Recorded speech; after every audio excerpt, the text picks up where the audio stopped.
महायुद्ध।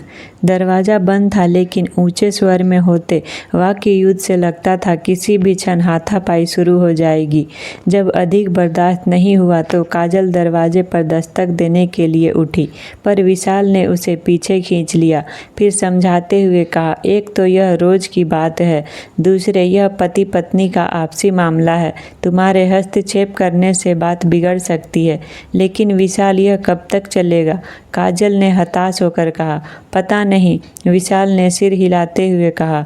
थोड़े दिन और देखते हैं, अगर नहीं समझे तो उन्हें वापस कानपुर भेज देंगे। बड़े भैया अपने आप झेलेंगे। कितनी आशा से हमने मम्मी डैडी को अपने पास रहने के लिए बुलाया था। काजल ने गहरी सांस ली। सोचा था उनका भी थोड़ा घूमना फिरना हो जाएगा और हमें भी अच्छा लगेगा। मम्मी डैडी में झगड़ा तो अक्सर होता था, विशाल ने कटुता से कहा, लेकिन आपसी संबंध इतने बिगड़ जाएंगे यह नहीं सोचा था। मम्मी डैडी में किसी न किसी बात पर रोज घमासान होता था। मम्मी की जली कटी बातों का उत्तर डैडी गाली देकर देते थे। विशाल ने काजल से कहा, गर्मा गर्म कॉफ़ी बना लाओ, पीकर कम से कम मेरा मूड तो ठीक होगा।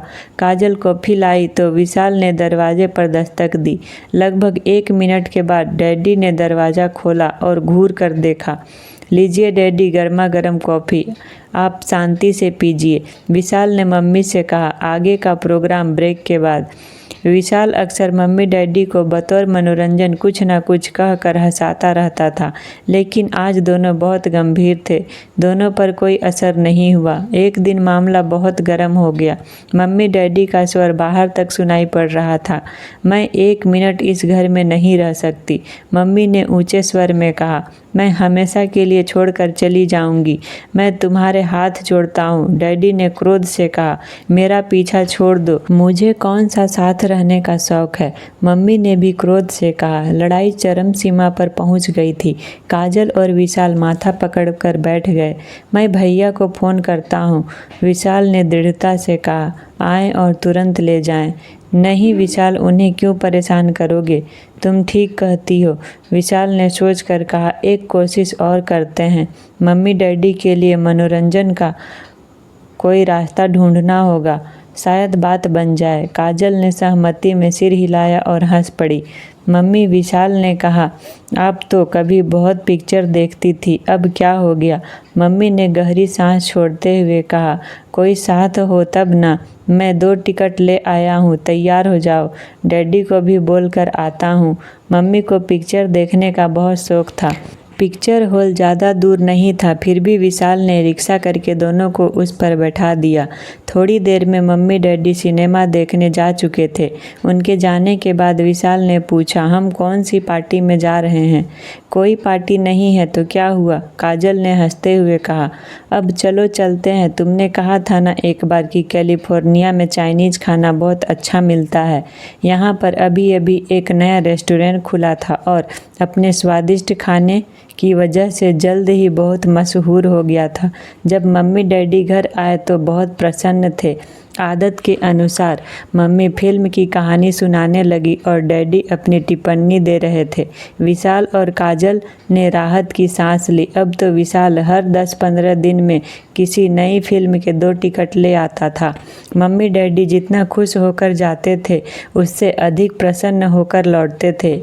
एक दिन विशाल के एक दोस्त ने नेशनल स्कूल ऑफ ड्रामा के एक बहुचर्चित नाटक के 2 टिकट लाकर दिए। वे टिकट विशाल ने मम्मी डैडी को दे दिए। दोनों बहुत प्रसन्न थे। कोई नाटक देखे उन्हें बरसों बीत गए थे। मम्मी डैडी के आने की प्रतीक्षा में काजल और विशाल बैठकर सास बहू वाला धारावाहिक देख रहे थे। आज कहानी ने एक दिलचस्प मोड़ लिया था। अचानक फ़ोन की घंटी ने ध्यान भंग कर दिया। देखो किसका फ़ोन है, विशाल ने कहा। तुम देखो, काजल बोली। विशाल अनिच्छा से उठा। हेलो, विशाल ने सूखे कंठ से कहा। जाने मन कैसे हो? उधर से आवाज़ आई। रुचि तुम? विशाल ने आश्चर्य से चौंक कर पूछा। कैसे याद किया? परसों तुम दोनों मेरे यहाँ खाने पर आओ, रुचि ने कहा। किस खुशी में? मेरा जन्मदिन है, रुचि खिलखिला पड़ी। साल में कितने जन्मदिन मनाती हो? विशाल ने हंसकर पूछा। अपनी डायरी में देखो, कहीं लिखा होगा, रुचि ने कहा। सच ही मेरा जन्मदिन है और तुम दोनों को ज़रूर आना है। इससे पहले कि विशाल कुछ कहता, रुचि ने फ़ोन रख दिया। विशाल उलझन में पड़ा फ़ोन हाथ में लिए खड़ा था। क्या करे इस रुचि का? जब भी फ़ोन करती है घर में कलह हो ही जाती है। काजल ने तीखे स्वर में पूछा। क्या कह रही थी रुचि? खाने पर बुला रही थी, जन्मदिन की पार्टी कर रही है, विशाल ने खुलासा किया। माना किसी ज़माने में रुचि तुम्हारी गर्लफ्रेंड थी, लेकिन इसका मतलब यह तो नहीं कि उसे खुलेआम तुम्हारे से फ्लर्ट करने का लाइसेंस मिल गया। काजल ने क्रोध से कहा। जब भी मिलती है ऐसे चिपक कर बैठती है जैसे पत्नी वह है और मैं वो हूँ। तुम जानती तो हो कि मैं उसे ऐसा करने की दावत नहीं देता, विशाल ने हाथ हिलाते हुए कहा। वह है ही ऐसी, ताली एक हाथ से नहीं बजती, काजल ने चिढ़कर कहा। तुम मौका देते हो तभी तो उसकी ऐसा करने की हिम्मत होती है। मैं मौका देता हूँ, विशाल ने ऊंचे स्वर में कहा। फिर पूछा, तुम्हें उसकी पार्टी में चलना है या नहीं? दोनों एक दूसरे को इस तरह घूर रहे थे मानो खा ही जाएंगे। पार्टी में तो कोई नहीं गया, लेकिन दोनों के बीच शीत युद्ध जारी रहा। सारा काम इशारों से चल रहा था या मम्मी डैडी से कहकर। आज छुट्टी का दिन था, लेकिन माहौल मनहूसियत से भरा हुआ था। नाश्ते के बाद डैडी बाहर चले गए। विशाल थोड़ी देर बाद डैडी ने अंदर आते हुए आवाज़ लगाई। बहू तुम भी आ जाओ, देखो क्या लाया हूँ मैं। दोनों आकर आश्चर्य से देखने लगे। ये लो, डैडी ने एक लिफाफा पकड़ाया। इसमें क्या है? दोनों ने एक साथ पूछा। बेटा, हनीमून हॉल के टिकट हैं। मैं तुम दोनों के लिए फिल्म देवदास के टिकट ले आया हूँ। इतने दिनों से तुम्हें देवदास बना देख रहा हूँ, सोचा क्यों ना फिल्म ही दिखा दूँ। मम्मी डैडी दोनों हंस रहे थे। कुछ क्षणों तक काजल और विशाल ने आश्चर्य से देखा और फिर हंसी रोक ना सके। डैडी ने उनका फॉर्मूला उन्हीं पर आजमाया।